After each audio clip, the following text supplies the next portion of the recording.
I remember just not knowing exactly what happened, but I knew I didn't want to go down his path. And so that's one of the reasons.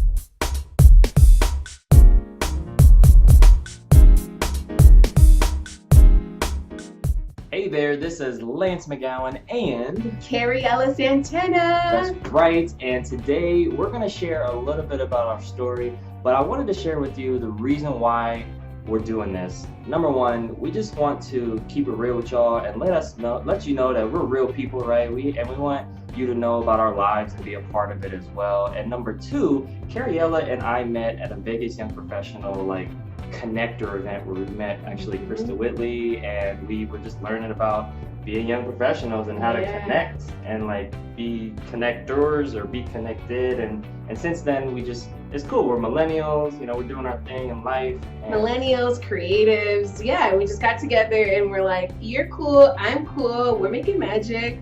Let's make some videos. That's right. So that's how we got here. But I think what's really exciting is that once you get to know people, you kind of want to learn their background and the reasons why they do things, so you have a better understanding of who they are and how you can connect with them. So one of the first videos we're going to talk about is our dads from the beginning, the people that created us and made these two beautiful people. Right. So let's start with you. Tell me a little bit about your dad and where he came from, stuff like that. Awesomeness. Yeah, so my dad, I'll show you a picture because we have pictures here. This is going to make it fun. This is my picture of my dad back in the day. Look at that afro. He has an afro. He's got that mustache with the, all that. But yeah, my dad is African American, and most people think I'm Filipino or Thai, but I'm actually mixed. And so his name is Levi McGowan, and he was kind of born and raised in Columbus, Ohio area. And my early memories of him were always of him doing the claw, so he would tickle me, with that, it's time for the claw, right, and bust that out. So those were fond memories. There were times where I did get massive beatings with leather belts when I misbehaved for stuff I did do and stuff I didn't do as well. And so, yeah, there's actually a story where my mom was like, oh, why? This is when I was young, maybe 7 or 8, and my mom saw that I was black and blue, and she was like, what happened? I was like, my dad spanked me. And then she went to him and be like, well, why did you spank Lance? And he was like, oh, he stole money. It was $20 or something missing. And in fact, I didn't take it. It was actually one of the other siblings that was kind of in and out of the house. And so there wasn't a very good judicial process of figuring out stuff. But the story I did want to share with you all again is with regards to my dad's story and how he passed away. And so it was about when I was 10 years old, and I remember him having some infection on his pillow, and I was like, wow, because he never really went to go see the doctor. They found out that he had throat cancer, and then he started getting chemo and radiation treatments, and then he had an allergic reaction to the chemo and started to more liquefy his body.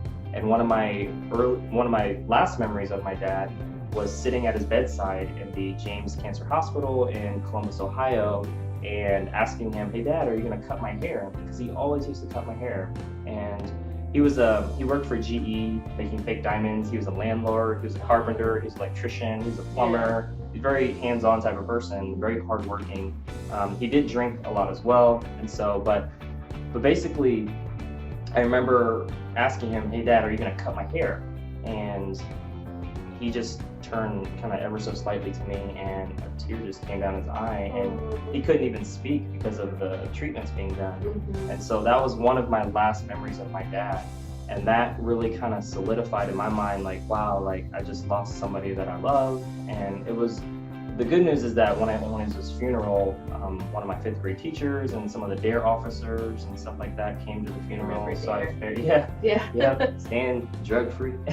But yeah, so that was very good. But I remember just not knowing exactly what happened, but I knew I didn't want to go down his path. And so that's one of the reasons why I'm passionate about what I do today, and helping to educate people about their health, is because I don't want them to go down the path of my dad. He just lost his life early. He was 47 when he passed. Wow. So it's pretty young. The average life expectancy is 79 years old. Yeah. So that's kind of my dad's story in a nutshell, and kind of, why I'm very passionate about health education today. Wow, that's an incredible story, and it's tough to kind of face that loss at a young age.